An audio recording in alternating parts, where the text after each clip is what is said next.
C'est au quartier Bel Air que nos caméras ont suivi Madame Émeraude Mourola, célibataire endurcie depuis plus d'une vingtaine d'années et directrice générale de l'Association des femmes battantes du Gabon.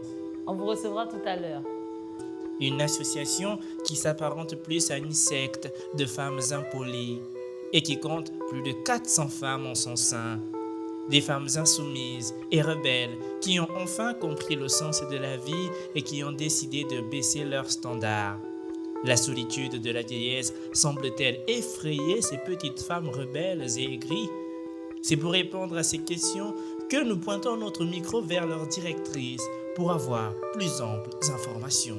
Bonjour à tous, je m'appelle Émeraude Mourola, je suis PDG de l'entreprise Les Femmes Battantes. Les Femmes Battantes, c'est une association de plus de 420 femmes qui voulait prouver au monde entier qu'on sait se battre, qu'on peut prendre la place des hommes et qu'on peut se défendre, qu'on n'a pas besoin des hommes dans nos vies. Maintenant, au fil du temps, on s'est rendu compte que c'est pas facile. Ça va faire 5 ans cette année qu'on accompagne les autres dans leur cérémonie de mariage et fiançailles et autres. On accompagne ces fleurs-là qu'on cueille dans les jardins de leur famille et nous sommes encore plantés dans les nôtres, dans les jardins de nos parents. Et c'est difficile parce que ça apporte beaucoup de frustration. On voit le regard des parents, on voit le regard des amis, on voit le regard de la société. Mais ils sont un peu hypocrites, ils ne peuvent pas nous dire parce que comme on a un peu d'argent, on se défend. C'est ça qui fait que... Mais sinon, nous-mêmes, on a décidé de lancer un communiqué pour dire que nous sommes là. Nous allons baisser nos standards, nous allons accepter d'être aveugles, sourds et muettes. Nous allons porter les paniers percés et nous allons rejoindre le camp des autres. Donc, vous pouvez passer. Si quelqu'un essaie de consulter nos dossiers et que, par exemple, 2-3 femmes vous plaisent, vous pouvez prendre en groupe et aussi dire qu'on a baissé nos standards en ce qui concerne la dot. Je vais vous montrer la liste tout à l'heure. Nous ne demandons pas beaucoup afin d'évacuer les femmes de l'association. Donc, c'est un appel vraiment pour dire venez nous chercher, on a compris le message. Ici, par exemple, venez s'il vous plaît. Vous avez mademoiselle Francie Koyo, qui est notre responsable audiovisuel de l'entreprise. Madame Francie a rejoint l'entreprise, ça fait 7 ans.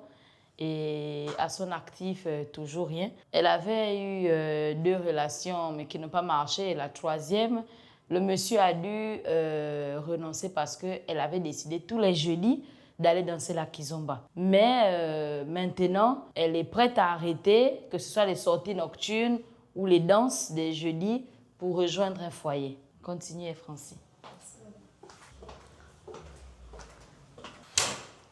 Alors, ici, par exemple, nous avons Emma Ivongo, qui est mon assistante, en même temps la secrétaire de l'entreprise.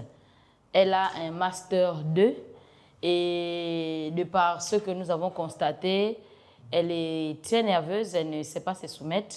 Elle avait déjà trouvé quelqu'un pour l'épouser, mais ce dernier disait qu'elle n'arrête pas de dire dans son foyer, je n'en disconviens pas. Donc, il n'a pas apprécié qu'elle soit une femme trop intellectuelle. Mais Emma est prête à faire des efforts, elle est prête à se mettre au niveau de femme pour laisser l'homme prendre sa place. N'est-ce pas, Emma? Oui. Voilà. Donc, les autres femmes sont sur le terrain, dans tout Libreville, au Grand Libreville. Elles se sont déployées pour partager nos prospectus. Alors, vous avez eu une idée de notre entreprise, surtout de ces femmes-là qui m'accompagnent. Retenons que nous faisons de la communication influente d'entreprise. Nous accompagnons les entreprises dans leur communication. Mais ce n'est pas pour ça qu'on vous a appelé aujourd'hui. C'est plus pour vous montrer à quel point nous sommes déterminés à changer, nous, femmes battantes, à être soumises, à réduire surtout nos standards. Nous faisons un appel aux autorités compétentes s'ils peuvent nous aider vraiment dans cette démarche. Merci. Entre appel à l'aide ou aveu de faiblesse, il est clair que ces femmes impolies sont dépassées par les événements, comme quoi même le plus enragé des chiens finit toujours par se calmer au fil du temps. Ces femmes trouveront-elles l'amour un homme capable de les accepter dans le foyer, la question reste posée.